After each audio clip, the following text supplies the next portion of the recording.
இந்த கூட்டம் முடிஞ்ச பிறகு ஊடகவியலாளர்கள் யூடியூபர்ஸ் எல்லாம் வந்திருந்த அந்த தாவேக்கோட விர்ச்சுவல் வாரியர்ஸ் கிட்ட, அந்த தங்கங்கள்கிட்ட எதுக்காக வந்தீங்க, தாவேக்கோட கொள்கை என்ன, தளபதி திரு விஜய் அவர்கள் என்ன பேசினாங்க அப்படிங்கறத கேட்டிருக்காங்க. அவங்க உதிர்த்த பொன்மணிகளை பார்த்த பிறகு எவ்வளவு அறிவார்ந்த பிள்ளைகள், இப்படி இல்லாம ஒவ்வொரு பிள்ளையும் பெத்தெடுக்கணும். இந்தியா இளைஞர்கள் தான் இருக்குன்னு ஏன் அப்துல் கலாம் சொன்னாரு, இவங்களை பார்த்தா சொன்னாரு. அப்படிப்பட்ட இளைஞர்கள் தெரிஞ்சாங்க. கொள்கை என்னன்னு கேட்டா, கொள்கையை விடுங்க ப்ரோ, தளபதியை பாருங்க ப்ரோ, தளபதிக்காக வந்தோம் ப்ரோ. கொள்கையை பேசிட்டு என்ன பண்ணாங்க? கொள்கை மட்டும் தான் ஜெயிச்சிட முடியுமா? தளபதி ஜெயிப்பார் ப்ரோ. தளபதி மக்களுடைய மனசுல ஈஸி சேர், இந்த மாதிரி சேர் இருக்கு, ரோலிங் சேர், அதை போட்டு உட்கார்ந்துருக்காரு ப்ரோ.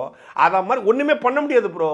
நான் சின்ன பிள்ளைல இருந்தே தளபதி ரசிகை. நான் பிறக்கும் போதே டிவிகே ரசிகை. ஒரு பொண்ணு சொல்லு, பிறக்கும் போதே டிவிகே ரசிகை. 25 வயசு ஆகுது. அந்த அளவுக்கு ஒரு அறிவார்ந்த பிள்ளைகள் தாவேக்கலர்கள் நினைக்கும் போது உண்மையிலே எனக்கு ஒரு ப்ரௌட் வந்துச்சு. அதெல்லாம் தாண்டி அந்த பொண்ணு சொல்லுது, ஒரு அரசு கட்சி தலைவராக, ஒரு முதலமைச்சர் வேட்பாளராக விஜய் அவர்கள்ட்ட நீங்க என்ன கேட்பீங்க?